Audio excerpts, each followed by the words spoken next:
Hello everyone, welcome to exam टेजरी। आज की इस वीडियो में हम लोग डिस्कस करने वाले हैं थॉमस होब्स के बारे में। जितने भी ऐसे कैंडिडेट हैं जो 2025 सीयूईटी, एमए, पॉलिटिकल साइंस, एचयूपीपी का एग्जाम देने वाले हैं, तो इस वीडियो में हम लोग क्विकली समराइज कर देंगे होब्स के बारे में। आपको क्या क्या चीज़ें इंपॉर्टेंट है, क्या क्या चीज़ें पढ़नी है। अब और अगेन होप से भी इम्पॉर्टेंट टॉपिक है। हर एक साल हम लोगों ने देखा है कि होप से क्वेश्चंस पूछे गए हैं। तो अब जो है एक एक करके देख लेते हैं क्या क्या इंपॉर्टेंट हो जाता है। तो सबसे पहले अगर मॉडर्न हिस्ट्री के बारे में बात करते हैं, इनके कंट्रीब्यूशन के बारे में बात करते हैं। He is known as the founder of modern political philosophy. जी हाँ, मॉडर्न पॉलिटिकल फिलोसफी के फाउंडर के रूप में इनको जो है पहचाना जाता है। अगेन दूसरा हो जाता है कि कौन सा इवेंट था जो इनके लाइफ में एक इम्पॉर्टेंट इम्पैक्ट डाला है, जो इनका जो है आप बोल सकते हैं इन्फ्लुएंस किया है। तो इंग्लिश सिविल वार से ये जो है बहुत ज़्यादा इन्फ्लुएंस थे, और इनके बहुत सारे राइटिंग में जो कोर आइडियाज जो ये डेवलप दे करते हैं, ये आपको वहां से एक रेफरेंस के रूप में भी देखने को मिल सकता है। दूसरा इंपॉर्टेंट सेक्शन हो जाता है कि इनके द्वारा कौन कौन सी इंपॉर्टेंट बुक लिखी गई है, उसका क्रोनोलॉजिकल ऑर्डर क्या है, कौन सा ईयर में पब्लिश हुआ है, क्योंकि इससे भी हर एक साल क्वेश्चन पूछा गया है। डब्ल्यूपीटी में ये बुक वाला जो पार्ट है ये इंपॉर्टेंट हो जाता है। इनका जो मोस्ट इंपॉर्टेंट बुक था लेवाथियन, ये मोस्ट इंपॉर्टेंट बुक था जो 1651 में इन्होंने पब्लिश किया था। और ये माना जाता है कि ये इनका बुक था जो पूरा आउटलाइन करता है political philosophy and the theory of social contract में। तो इसी में इन्होंने स्टेट ऑफ नेचर के बारे में बात किया है, ह्यूमन नेचर के बारे में बात किया है। तो ये इनका मोस्ट सिग्निफिकेंट बुक था। और आप ये बोल सकते हैं जो लेटर फिलोसफर्स थे, चाहे लाइक आप जॉन लॉकी की बात करते हैं या रशियो की बात करते हैं, तो वो भी इस बुक से काफी ज्यादा आप बोल सकते हैं इन्फ्लुएंस्ड होकर ही उन्होंने अपना सोशल कॉन्ट्रैक्ट थ्योरी को थोड़ा सा चेंज किया। लेकिन यहीं से आइडिया ऑफ द स्टेट या सोवरेनिटी को लेकर आप बोल सकते हैं ड्राइव किया। दूसरा इनका जो बुक था द सिटीजन, उसमें भी इन्होंने फोकस किया है सिविल सोसाइटी पे and the relationship between the state and the individual. ये अगेन सिग्निफिकेंट हो जाता है। जो सोशल कॉन्ट्रैक्ट थ्योरी होगा उसमें स्टेट और इंडिविजुअल के बीच में, या फिर आप बोल सकते हैं सॉवरेन एंड उनके सिटीजन्स के रूप में क्या रिलेशन रहेगा। और यहीं से आपका पॉलिटिकल ऑब्लिगेशन का भी जो कॉन्सेप्ट है ये ओरिजिनेट होता है। सबसे पहले हम लोग देख लेते हैं theory of human nature. Theory of human nature important है क्योंकि यहाँ से आपसे क्वेश्चन पूछा जा सकता है कि how does the theory of human nature differentiate between that of Hobbes and lock या रशियो। तो ह्यूमन नेचर के बारे में इनका क्या एनालिसिस था। तो ये बोलते हैं जो कोर आइडिया के रूप में अगर हम लोग बोलते हैं तो human nature are inherently self interested, मतलब थोड़ा selfish, driven by desires and aversions. Life in the natural state is corrected by fear. तो वो जो नेचुरल या फिर स्टेट ऑफ नेचर में लाइफ किस तरीके की थी, फियर था, कंपटीशन था एंड डिस्ट्रस्ट था। मतलब सारे लोग जो एक दूसरे पे ट्रस्ट नहीं कर सकते थे। तो ये जो बात कर रहे हैं ये बहुत प्री पॉलिटिकल और प्री सोशल था। दोनों की बात करते हैं, ये both pre political and pre social. अब इनका जो फेमस कोट है जो इन्होंने बुक में मेंशन किया है, the life of a man, कहाँ पे, in the state of nature, ये सॉलिटरी मतलब अकेलापन है, poor, nasty, brutish and short.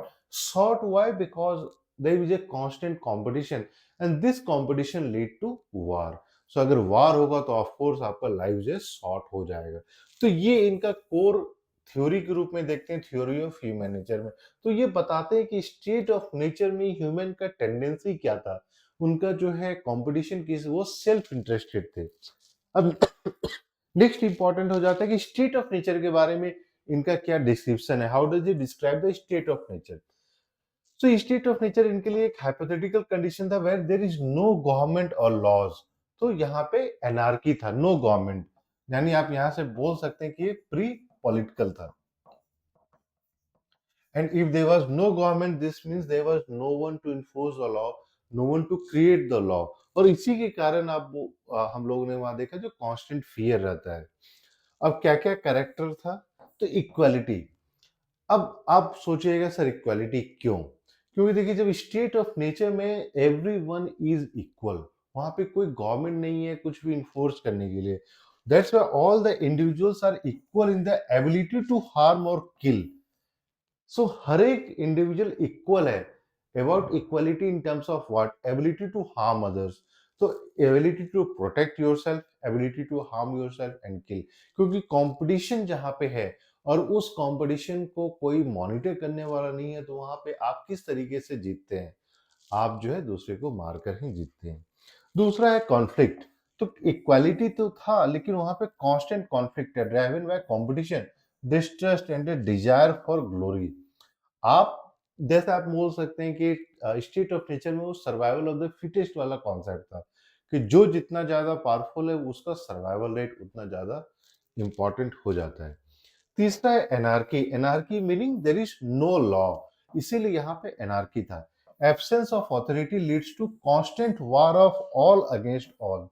This means जहां पे डिस्ट्रस्ट की बात होती है, दिस मीन्स आप अगर कोई काम कर रहे हैं, आप कुछ मान लीजिए प्राइवेट प्रॉपर्टी एक्वायर करते हैं, so it is very easy for others to acquire private property just by killing you. इसलिए आप किसी पे ट्रस्ट नहीं कर सकते. Everyone is in constant war against everyone. तो ये इनका जो स्टेट ऑफ नेचर का तीन इंपॉर्टेंट था. तो आप वहां पे इक्वालिटी भी देख सकते हैं, कॉन्फ्लिक्ट भी देख सकते हैं और एनार्की भी देख सकते हैं. तीसरा इंपॉर्टेंट हो जाता है, तो पहला ह्यूमन नेचर, दूसरा आपका state of nature, theory of state of nature. तो इससे निकल कर आता है आपका सोशल कॉन्ट्रैक्ट.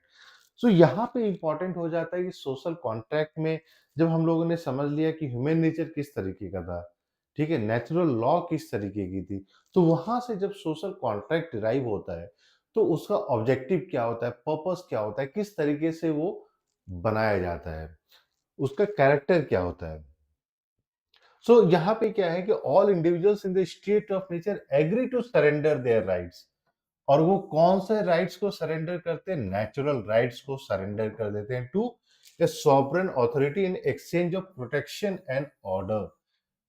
सो आप बोल सकते हैं जो कॉन्फ्लिक्ट था और एनार्की था, तो ये इनका ऑब्जेक्टिव था. जो होप्स बात करते हैं कि protection and order was the sole purpose for creation of social contract, formation of social contract. और इसके लिए जो इक्वल मैन थे, उन लोगों ने क्या किया? उन लोगों ने अपने नेचुरल राइट्स को सरेंडर कर दिया, गिव अप कर दिया. किसको दिया? एक सॉवरेन अथॉरिटी को. अब वो सॉवरेन अथॉरिटी का इंपॉर्टेंस भी आपको पता करना पड़ेगा. सो एक जो की एक्सपेक्ट है, mutual agreement, people consent to form society for their self preservation. तो फॉर्म सोसाइटी, तो यहां से जो मैंने आपको बोला कि इनका जो स्टेट ऑफ नेचर था वो प्री सोशल भी हो गया, क्योंकि this social contract led to the formation of society. और सोसाइटी क्यों? For the self preservation. Self preservation. अब इन्होंने बात की है एब्सोल्यूट सॉवरेनिटी की.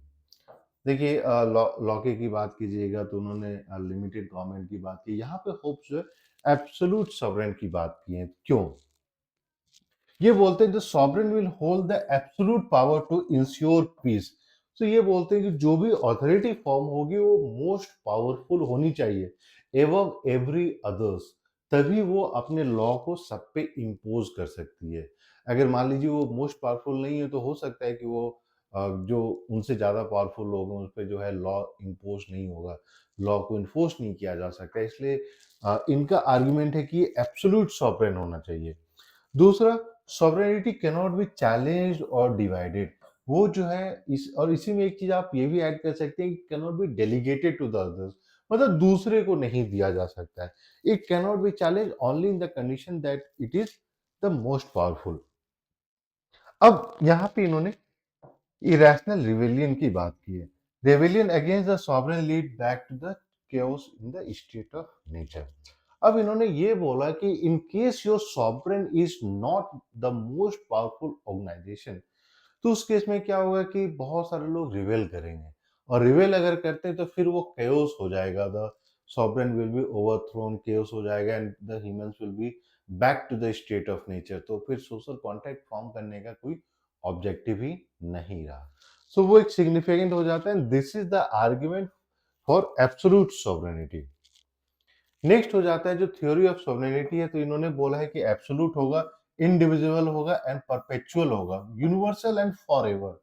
एक बार जो सोशल कॉन्ट्रैक्ट फॉर्म के बाद जो है एक सॉवरेन का जब गठन होगा, तो परपेचुअल होगा through out the life time, ऐसा नहीं है कि उसका एक वैलिडिटी होगा, ठीक है? अब सॉवरेन का वर्क क्या-क्या होगा? क्या-क्या की फंक्शन के रूप में जो आप बोलते हैं कि कौन-कौन सा की फंक्शन होगा? सो एक हो जाता है इनका मेक लॉज़ मतलब कानून बनाना। दूसरा हो जाता है रिज़ॉल्व डिस्प्यूट्स। तो जो भी इंडिविजुअल के बीच में डिस्प्यूट्स हैं, तो सॉवरेन का काम होता है कि वो फेयरली उसको रिज़ॉल्व करना। ये नहीं कि एक की तरफ बायस्ड है, दूसरे की तरफ अनबायस्ड है, नहीं। दोनों की तरफ अनबायस्ड होके उसको रिज़ॉल्व करना है। दूसरा है कंट्रोल द मिलिट्री। तीसरा हो जाता है protect the state from external threat. तो इनका जो पूरा आर्ग्यूमेंट है द सोशल कॉन्ट्रैक्ट का जो सॉवरेन का, वो एक स्टेट के रूप में है और स्टेट का काम होता है कि बोथ पॉलिटिकल प्रिजर्वेशन भी होना चाहिए, ज्योग्राफिकल प्रिजर्वेशन भी होना चाहिए। इसीलिए वो बोलते हैं कि वो रेबेलियन कहीं पे भी हो तो उसको भी आप बोल सकते हैं कि क्रश करना है और इंटरनल एंड एक्सटर्नल दोनों टाइप के एग्रेशन को चेक में रखना है। जस्टिफिकेशन इन्होंने क्या दिया? Absolute power is necessary to prevent the chaos in the state of nature. अगर ये एब्सोल्यूट पावर नहीं होता है तो there is a chance of chaos and in that case of chaos the everyone will be back to the state of nature। सबकी life वही brutal नेस्टी and constant fear हो जाएगा। लेकिन इन सब के बावजूद जो है इन्होंने जो आर्गुमेंट दिया, जो इन्होंने थ्योरी दी, इस पे कुछ क्रिटिसिज्म भी है। So over emphasis on fear, तो पहला क्रिटिसिज्म था कि इन्होंने ओवर एम्फेसिस ऑन फियर किया, इसीलिए जो सरेंडर की बात होती है, जो नेचुरल राइट्स को सरेंडर करने की बात होती है, आप ये देखिए लॉके ने बोला है कि natural rights are something which can not be given up in any condition, और ये बोलते हैं कि natural rights will be surrendered to the sovereign authority. तो ये एक डिस्टिंक्शन हो जाता है। So critics argue that Hobbes' depiction of human nature and the state of nature is overly pessimistic। मतलब वो imaginary kind of है, ऐसा नहीं होगा कि everyone is in constant fear, ठीक है? Justification of absolute sovereignty पे authority पे क्या criticism रहा है? Advocacy for absolute sovereignty is seen as a authoritarian, ठीक है, and dismissive of individual freedoms. तो ये बोलते हैं, इनका जो क्रिटिसिज्म है कि अगर एब्सोल्यूट सॉवरेनिटी होता है, एब्सोल्यूट अथॉरिटी का क्रिएशन होता है, तो इंडिविजुअल के जो फ्रीडम्स हैं, राइट्स हैं, जस्टिसेस हैं, जो आप बोल सकते हैं कि कार्डिनल वर्च्यूज है, हो सकता है स्टेट उसको डिनाई कर दे। तो उस केस में फिर जो डेमोक्रेसी की बात हो रही है, तो वो जो है कहीं ना कहीं फेल हो जाएगा। इसीलिए लॉके ने बोला है कि अगर हम लिबरल थिंकर्स की बात करते हैं तो he emphasise the checks on the governmental power, limited government की बात की है, कॉन्स्टिट्यूशनल डेमोक्रेसी की बात की है, या फिर कॉन्स्टिट्यूशनल मोनार्की की बात की है। लेकिन यहाँ पे क्या हो रहा है, जो होप्स ने आर्गुमेंट दिया था, तो इन्होंने he did not make a distinction between the executive and the legislature. इनके लिए दोनों सेम ही थे, एक सॉवरेन अथॉरिटी, ठीक है। Incompatibility with the modern democracy, आप मॉडर्न डेमोक्रेसी के साथ इसको कंपेयर नहीं कर सकते हैं। सो ये सारा चीज इंपॉर्टेंट हो जाता है। फाइनली एग्जाम में फेमस कोट्स भी पूछे जाते हैं कि ये स्टेटमेंट किसके द्वारा दिया गया है। तो इन्होंने पहला जो बोला कि covenants without the sword are but words. मतलब आप जब भी लॉ बनाते हैं तो उसमें अगर पावर नहीं है तो वो जो है कोई फॉलो नहीं करता है रूल, ठीक है। दूसरा, authority not truth makes laws. तो ये कहते हैं कि द इम्प्लीकेशन और how the laws are going to be implemented depends upon the how powerful the authority is. अगर ऑथोरिटी पावरफुल नहीं है तो आपके लॉ जो है इम्प्लीमेंट नहीं होंगे, ठीक है। और दूसरा, fear and I were born twins. मतलब ये बोलते हैं कि fear is something that can not be taken away from the human nature. So वो फियर ही होता है जिसके कारण उनको हो सकता है इनसिक्योरिटी होता है, या फिर आप बोल सकते हैं कि सेल्फ प्रिजर्वेशन की बात होती है, सेल्फ इंसेंटिव की बात होती है। तो everything is connected with the term fear. तो ये आपके लिए इम्पोर्टेंट हो जाता है। क्विकली आप लोग इसको समराइज कर लीजिए, देख लीजिए, पढ़ लीजिए, इससे क्वेश्चन आने ही वाले हैं। इसमें आपका ये नहीं है कि इस टॉपिक से क्वेश्चन नहीं आएगा। बाकी आप इस पे प्रैक्टिस कर सकते हैं। एग्जाम ट्रेजी की तरफ से जो है 8448878849 पे कॉल या मैसेज कर दीजिए। एग्जाम ट्रेजी की तरफ से जो है बहुत सारे प्रैक्टिस सेट्स प्रोवाइड किए जा रहे हैं, क्वेश्चन बैंक, टेस्ट सीरीज, और बहुत ही कम प्राइस पे सारा कुछ जो है शेयर किया जा रहा है। तो अब जो है एग्ज़ाम का लगभग 2 महीने बचा है, तो ज़रूरी हो जाती है कि आप जितना ज़्यादा से ज़्यादा क्वेश्चन प्रैक्टिस करें। सो फटाफट इस नंबर पे कॉल या मैसेज कीजिए। वीडियो पसंद आए तो प्लीज़ वीडियो को लाइक कर दें, चैनल को भी सब्सक्राइब कर दें, नोटिफ़िकेशन बेल भी दबा लें सो दैट जितनी इंपॉर्टेंट अपडेट्स होते हैं, ये सारा आपको मिलता रहे। और एग्ज़ाम ट्रेजी की तरफ से जो है जब तक एग्ज़ाम होता है तब तक हर एक दिन कुछ न कुछ इम्पॉर्टेंट जो एग्ज़ाम पर्सपेक्टिव से आपके लिए बहुत ज़्यादा इम्पॉर्टेंट है जिसको आपको देखना है, वो सारा हम लोग वीडियोज़ के थ्रू आपके पास लाते रहेंगे। So thank you and we wish you all the very best.